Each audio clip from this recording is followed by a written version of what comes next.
Federal investigators are looking into the death of an African-American teenager in North Carolina. Lennon Lacy was found hanging from a swing set at a trailer park.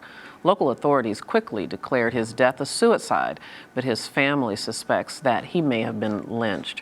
We are joined by Lennon's mother, Claudia Lacy, and the family's attorney, Alan Rogers, and they are here in our New York studios. Thank you both for coming in. And first of all, let me just say my condolences to you for the loss of your son. I know it's immeasurable pain and grief to lose a child, so we appreciate your bravery to come in and talk. So it seems as if there was in some ways a rush to judgment to determine that Lennon committed suicide. Tell me why you are so convinced that he did not kill himself. As a mother, you can sense when your child is going through pain, grief, being upset about something to the point where you talk to them, and that relationship and that bond that we had.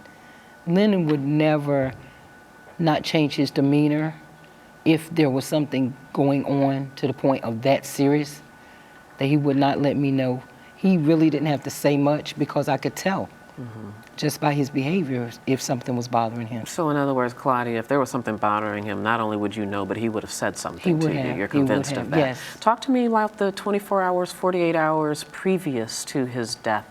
Were activities normal? What did he do and say? 24 hours, like I said, we prepared for which is his great uncle, my uncle. He was sickly, ill, and we were preparing to have his funeral. And we went and had him dressed. We had to replace a shirt that had gotten stained. Lennon and my sister went with me to replace it. And I mean, we were talking, and I asked him after they dressed him, his uncle, great uncle, how did he look? And I mean, you know, regular conversation. He looks good, he looks fine. Nothing out of the norm. We were sad that he was gone, but we knew that his health had deteriorated to the point where he was not able to sustain life any longer.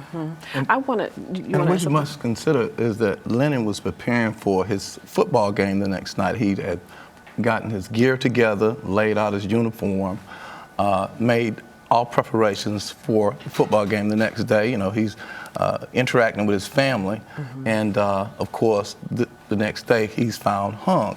So this family simply wants a diligent, thorough, professional and unbiased search for the truth, and certainly they did not get that. Alan, I want to talk to you more about that, but before I do, let me just come back to the environment in which you live. You live in Bladenboro, North Carolina. It's Bladen. Bladenboro, North Carolina. Forgive me for that. It's clearly the South. Tell me, it's one thing to say, I don't think my son is capable of suicide. He didn't commit suicide. There was some wrongdoing. It's one thing to say that, to think there was wrongdoing. It's something completely different to believe that he was lynched. What is it about this community, this area, that makes you think that that's even a possibility? It's a lot of separation with the community as far as race is concerned. You can feel it, sense it, if you live there and you've visited the area. It's not something that's closed or shut in, but like I said, as you go to, if you stay and be involved in the community, you will see and sense that there is a racial division there. Had Lennon had any conflict with any of his classmates, with any group of individuals? Lennon didn't see race. He was in a biracial relationship, which I didn't approve of. I voiced that and I let him know.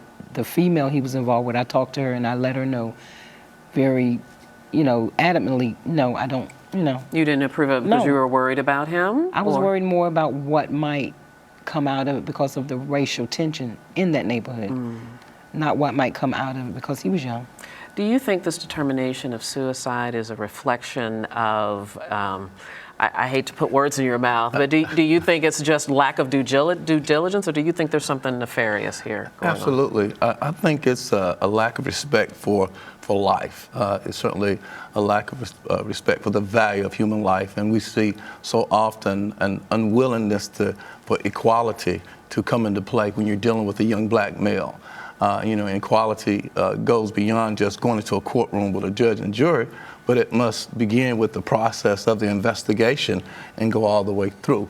So certainly in a community like this that has never had an African-American police officer, certainly a community that had a Klan rally a few weeks before this. So certainly it's much more sensitive, and when you consider their lack of diligence in their investigation, you know, you have to ask yourself, if the victim was a police officer, would they have been more thorough in their investigation? I think the answer to that is absolutely. This family deserves the amount of diligence. And you're looking for answers, and we That's it. I certainly want hope answers, that yes. you get the answers you're Yes. looking for. Claudia Lacy, Alan Rogers, thank you both for being here. I appreciate it. Thank you. Thank you for having us. And you're watching Arise America.